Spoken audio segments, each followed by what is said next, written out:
Good evening. सब लोग को मेरा सादर प्रणाम। सब लोग के गोर लगई।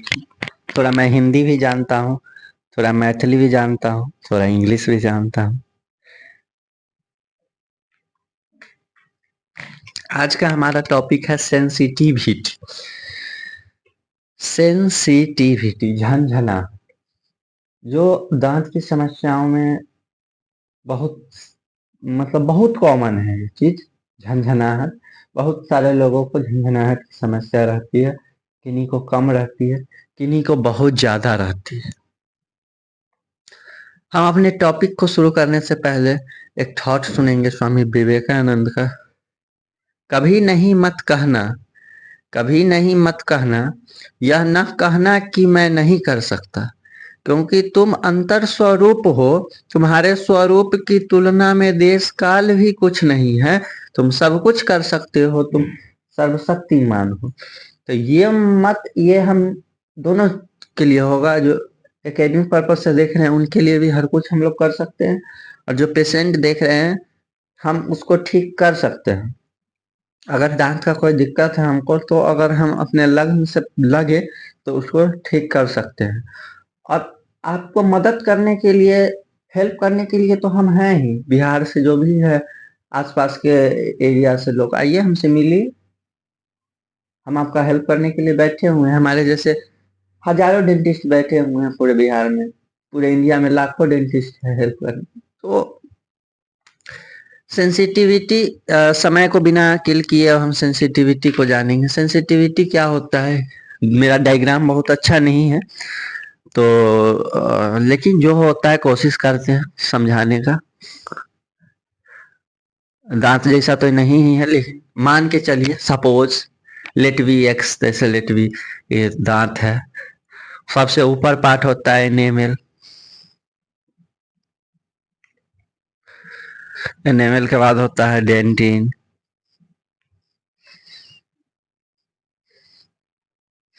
डेंटिन के बाद होता है पल्प।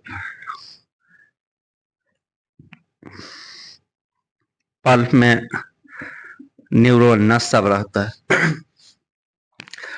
हमारे शरीर का सबसे हार्डेस्ट सब्सटेंस है तो वो इनेमल है, जो दांत का सबसे ऊपर का परत होता है।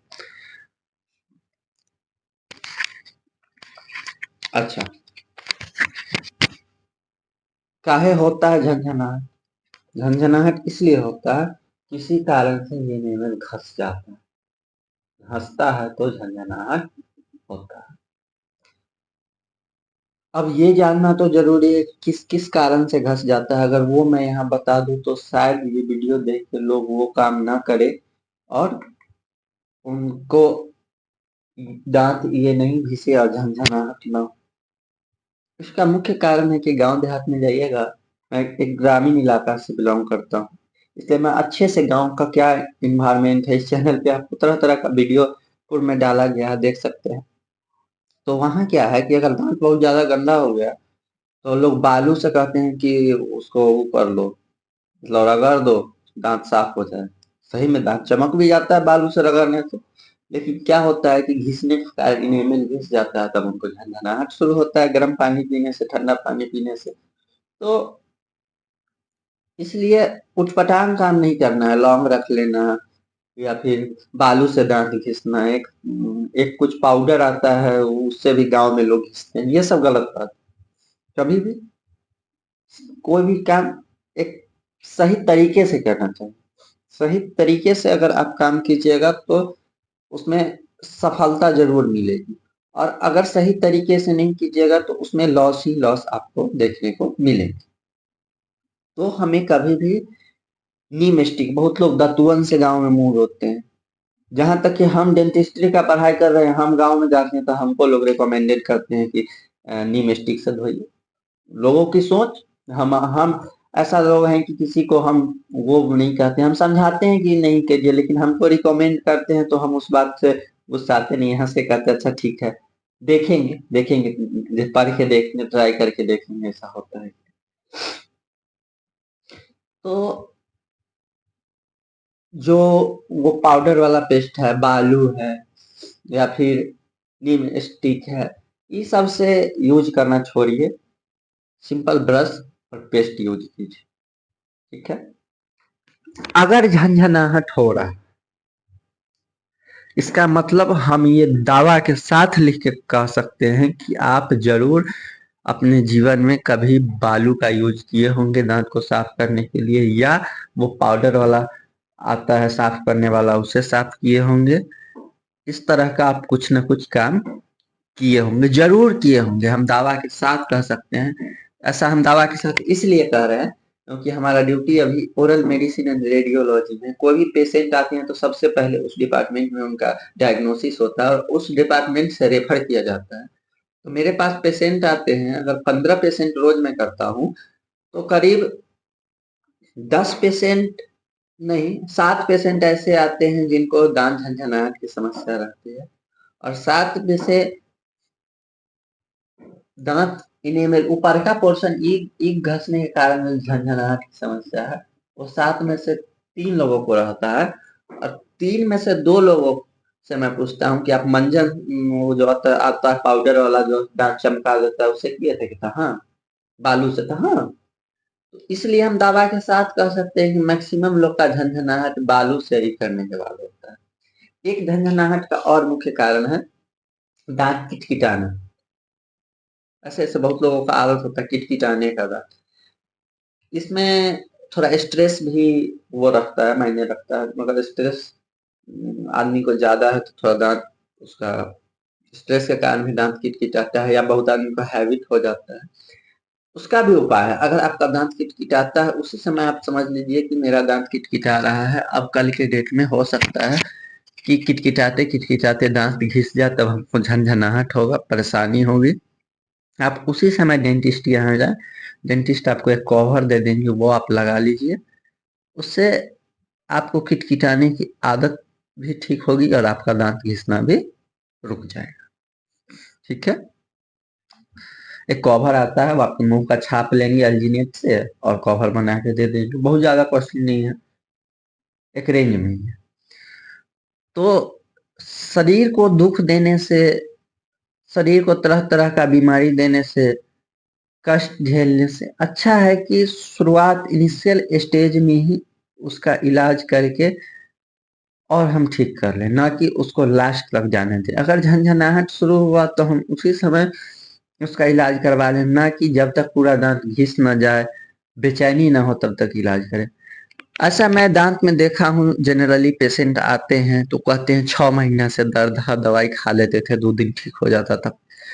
तो क्या फायदा भाई? आज तो वो 6 महीना बाद मेरे पास आए हैं, 6 महीना पूर्व भी वो डॉक्टर के पास जाते तो 6 महीना तो वो दर्द से नहीं झेलते। काहे हम शरीर को पीड़ा काहे देंगे? कितना दिन की जिंदगी है भाई, खुद से तो जी ले। खुद से जीना अपने हाथ का नहीं है, वो तो ऊपर वाले का बहुत सारा फैक्टर है जो आदमी को खुश और दुख देता है। लेकिन कोशिश तो रहे कि मैं खुद से जी लूं। अगर आपका इनेमल सिर्फ घिसता है तो आपको ठंडा लेने से झंझनाहट होगा। अगर डेंटिन तक चला जाता है या फिर पल्प तक तो आपको गर्म लेने से भी झंझनाहट होगा। अगर आपका जो मतलब कोई कैविटी लग गया, ठीक है, अगर वो इन्फेक्शन यहाँ डेंटिन तक है तो इजिली 1 घंटा का काम है डेंटिस्ट के लिए, मैक्सिमम 1 घंटा।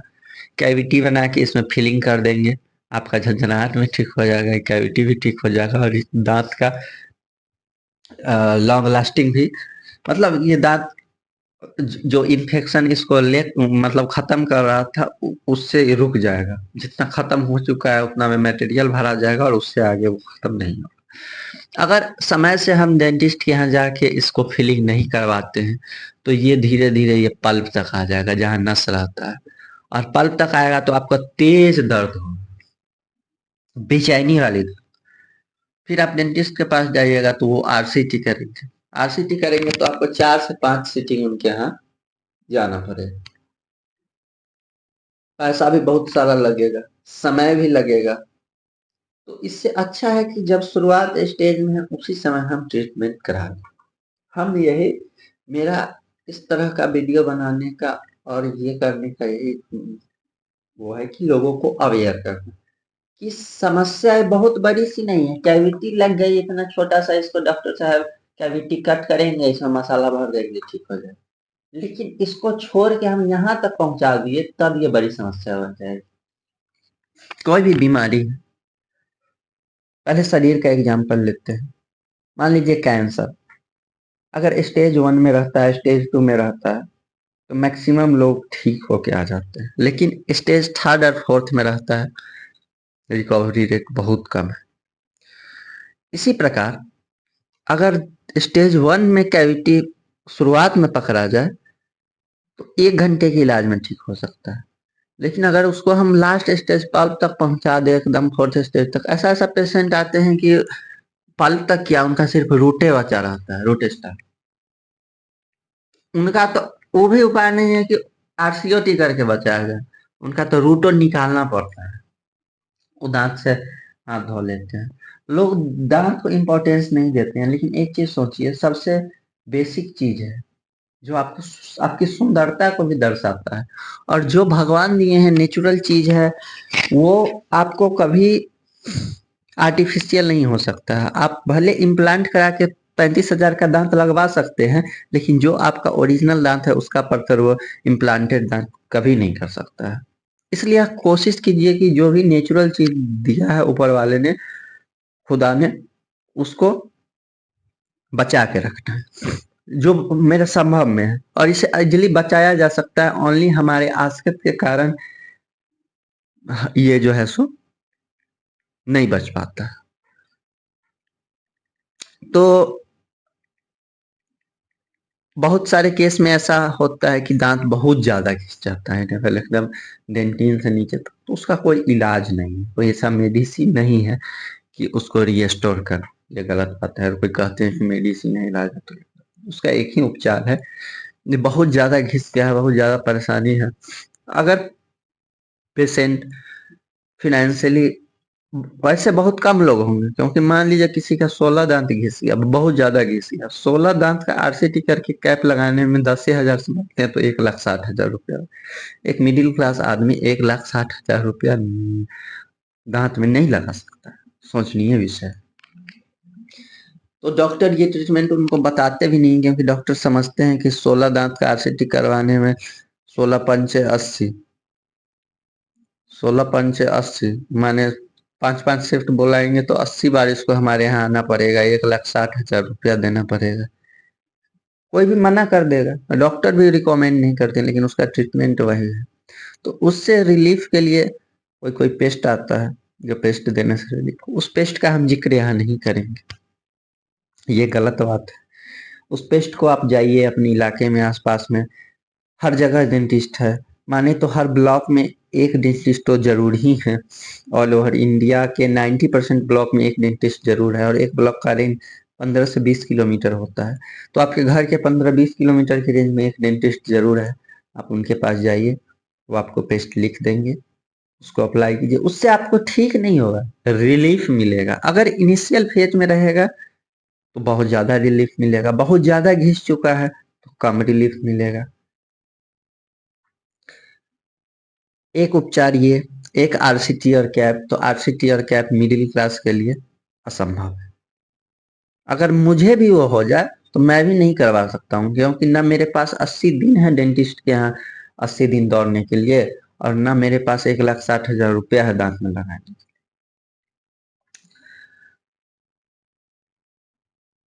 आज हम इतना ही जाने। सेंसिटिविटी में हमको जितना समझ आया हमने कवर किया, और मेनली हमारा फोकस रहा कि कोई भी बीमारी दांत का हो या शरीर का हो, शुरुआती स्टेज में उसका इलाज करवाना चाहिए। शुरू में वो 100% क्योर हो सकता है, लास्ट में पैसे पर। एक एग्जाम्पल